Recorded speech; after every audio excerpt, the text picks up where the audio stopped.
জিবিআই আর এটা আমার বড় ভাই শিবলি। তারা আসছে গাঙ্গে মাছ ধরতে, তারা নাকি বোয়াল মাছ ধরবো। দর্শক বলেন তো, এই বর্ষির চাইতে কি সিসাটা কি বড় হয়ে গেছে নাকি? গাঙ্গে যাইব। কি মাছ ধরবেন?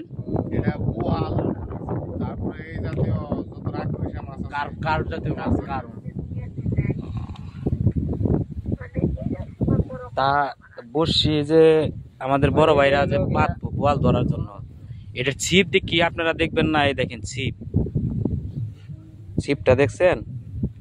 বোয়াল ধরবো তো আমরা যে সুতা দিয়ে গুড্ডু রাইতাম, তো সেই সুতা দিয়ে নাকি তারা বোয়াল ধরবে। দর্শক, এই সুতা দিয়ে কি তাদেরকে বোয়াল ধরা কি আজও সম্ভব? এটাই আপনারা বলবেন। শিবলু ভাই, ওটা কি এর আধার বানাইতেছেন? ভাই বোয়ালের আধার। বোয়ালের আধার বিয়াই। তো আজকে আপনি বোয়াল ধরার উদ্দেশ্য কি? বোয়াল ধরার উদ্দেশ্য হলো মাছ তো এরা শখ বুঝলেন নাই ভাই, হ্যাঁ শখ করছে।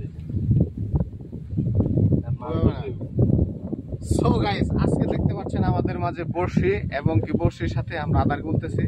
আদার দিয়ে এই বড়শিটা আমরা ফালাবো গাঙ্গের মধ্যে।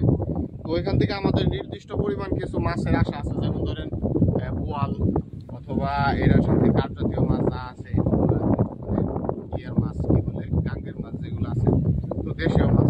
তো ধরাটা আসলে ধরুক না ধরুক সেটা বড় কথা না।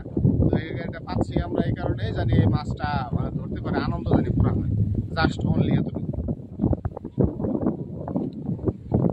শিবলু ভাই, আপনি কিছু বলবেন? আমি কি বলবো? আমার বড় ভাই আদার বানাইতেছে। তো আজকে কি বোয়াল ধরবেনি? ইনশাআল্লাহ, আল্লাহ। আচ্ছা, আপনারা সবাই দোয়া করেন আমার বিয়ায় আর বড় ভাই জানি মাছটি ধরতে পারে। আল্লাহ হাফেজ।